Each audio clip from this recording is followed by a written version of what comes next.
Hi, good Greenwood friends. It is so good to be back with you again this week.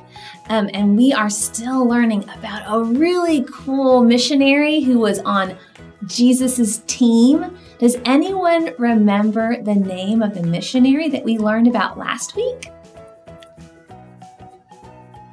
If you said Paul, you'd be right, and that was a tough one. So if you remember that, I'm super impressed. To help us think about always being joyful, we're going to start with our song again today. So here we go. Rejoice in the Lord always. Again I say rejoice. Rejoice in the Lord always. And again I say rejoice. Rejoice, rejoice, and again I say rejoice.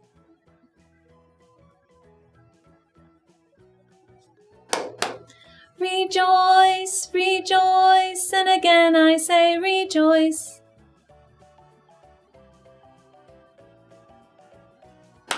Good job. Give yourselves a round of applause. That's a hard song. So our heart print is, I can choose to be joyful. Does anyone remember what it means to be joyful? What does joyful mean? To be joyful means that you have the peace and happiness that comes only from God. And we can choose it. Just like last week, we talked about choosing it. When we're on God's team and when we're on Jesus's team, we can ask for his help and we can choose to be joyful. Are any of you on a soccer team or a t-ball team? You are. That is so awesome. And I've heard that some of us have started back to practices. I know my son is very excited because he's probably going to get to play soccer for the whole month of June. So just like we're on a soccer team or a t-ball team, we're also on Jesus's team when we choose to follow him. And we can learn more about that in a really special book. Does anyone know what this book is called that holds all of the truths of God? You're right, it's the Bible, and we are going back to the book of Philippians. And Philippians is a letter from Paul. While he was in prison, he had been arrested for spreading the word of Jesus, but he still chose to be joyful, and he wrote a letter to the people of Philippi. Can you say Philippi? Good job.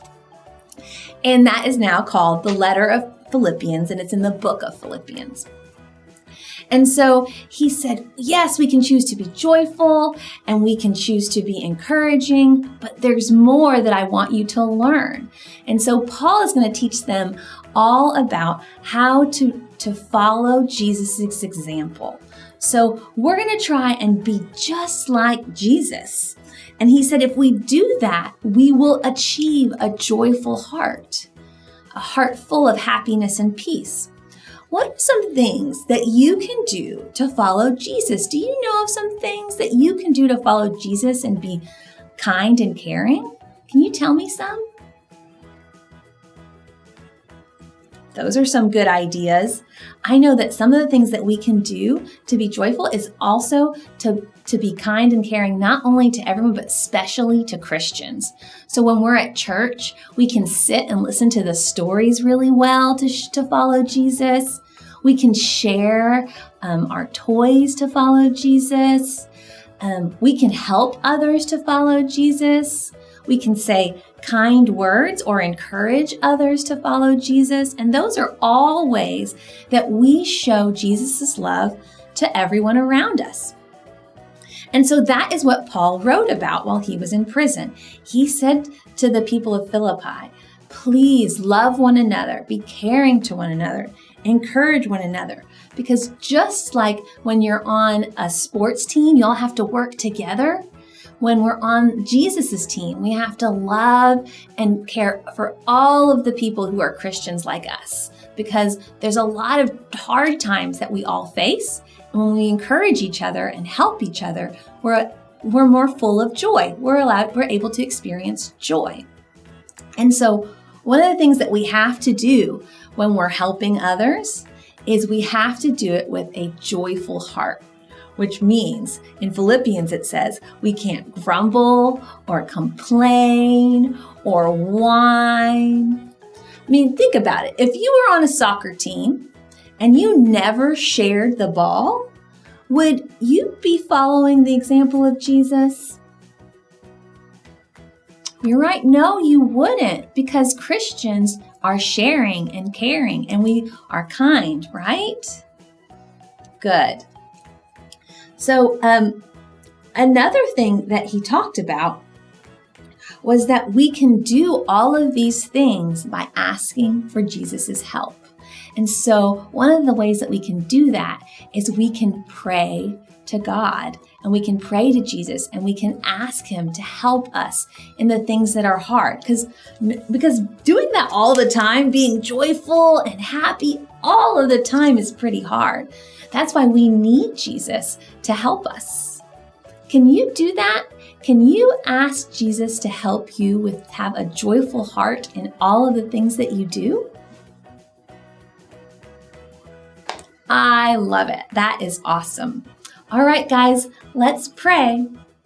Open and shut them. Open and shut them. Give your hands a clap. Open and shut them. Open and shut them. Lay them in your lap. Dear God, thank you for being on our team and for all of the lessons of Paul. Help us to follow your example and learn from Paul's example. We love you. Amen. Bye, friends.